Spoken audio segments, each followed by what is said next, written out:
व्यासदेव भगवान की, व्यासदेव भगवान की जय।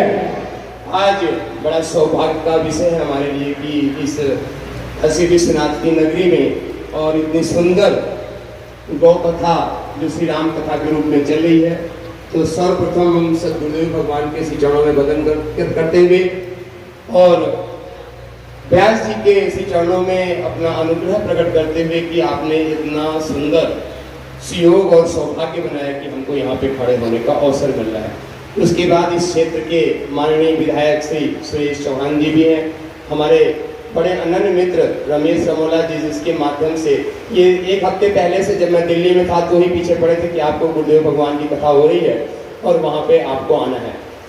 तो आज मैं आपके सामने सिर्फ एक बात कहने के लिए उपस्थित हुआ हूँ, क्योंकि 2006 या 7 में जब इसी प्रांगण में कथा हुई थी, उस समय भी हमारे पूज्य व्यास देव जी ने महाराज जी ने दिल्ली चलो ऐसी घोषणा की थी और उस समय का विषय गौ संरक्षण ही था। तो उस कथा में भी इस दास को उपस्थित होने का मौका मिला, चूंकि उस समय मैं साधना की अवस्था में उत्तर काशी में था और आज दिल्ली में रह के समाज के विभिन्न क्षेत्रों में अपनी सेवा देने का मौका मिल रहा है, जिसमें योग और ध्यान विशेष रूप से है। पर जैसे ही हमने ये सुना कि गौ माता को राष्ट्र माता घोषित करना है और संयोग से रमेश रमोला जी के निमंत्रण पे मैं हरिद्वार से उत्तर काशी आया, तो मेरे शरीर का भी एक रोम जो है खिल उठा, क्योंकि यह बहुत ही अच्छा सूत्र है कि यदि गौ माता संवैधानिक दृष्टि से राष्ट्र माता घोषित हो जाती है तो गौ माता की जितनी दुर्दशा हो रही है उसका 50% बच जाएगा।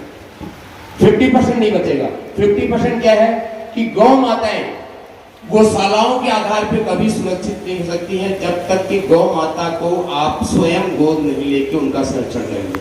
जब तक घर घर गौ माता का संरक्षण नहीं होगा तब तक पूरी तरीके से 100% गौ माता सुरक्षित नहीं होगी। तो सबसे पहले तो हमारा आप सबसे विनम्र निवेदन है कि आप सब लोग गौ माता के संरक्षण का संकल्प लें। भले में गौ माता गौशाला में रहना पड़ेगा, पर उस समय आपको यही माताएं बैठी हैं जो एक माताएं एक गौवंश के संरक्षण का संकल्प ले ले, तो कितनी गौ माता और संरक्षणों को आप कल्पना कीजिए। तो ये तो मेरा प्राथमिक उद्देश्य है। और दूसरी, गौ माता राष्ट्र माता बने, इसके लिए है कि यह दास इस समय एक बहुत बड़ा भारतीय संगठन है जो संवैधानिक रूप से मान्यता प्राप्त है, जिसका नाम है नेशनल एनजीओ फेडरेशन। ये एक बहुत बड़ा संगठन है। पूरे विश्व में 42 लाख एनजीओ हैं और 42 लाख एनजीओ का यह जो है उसके ऊपर ये संगठन है जिसका नाम है नेशनल एनजीओ फेडरेशन। और उसी का राष्ट्रीय अभी सम्मेलन हरिद्वार में था, उसी में यह मिट्टी इस दास को आने का मौका मिला था। तो जैसे ही हमको ये खबर मिला कि गौ माता को राष्ट्र माता बनाना है, संवैधानिक रूप से बनाना है और 20 नवंबर को दिल्ली में इसका धरना प्रदर्शन हम लोग गवर्नमेंट से इसका आह्वान करेंगे, फिर मैंने अपने नेशनल एनजीओ फेडरेशन के जो हमारे और सहकर्मी भाई लोग हैं, पदाधिकारी हैं, उनसे मैंने विचार विमर्श किया। हमने उनसे कहा कि क्या इस आंदोलन को हमारा नेशनल एनजीओ फेडरेशन समर्थन दे सकता है, जिसकी शाखाएं लगभग पूरे भारत में फैली हुई है।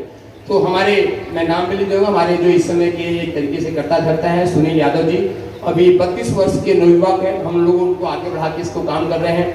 मैं उस संगठन का वरिष्ठ संरक्षक हूँ। तो यादव जी ने सुनते ही सहर्ष बोला कि हम लोग इसका समर्थन कर सकते हैं।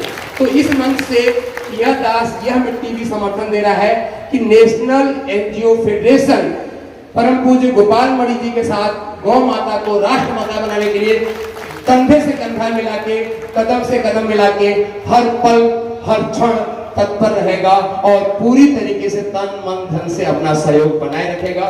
बस इसी शुभकामनाओं के साथ, मंगल कामनाओं के साथ हम सब मिलकर राष्ट्र माता को गौ माता बनाए। इसी गौ माता की, गौ माता की, गौ माता की।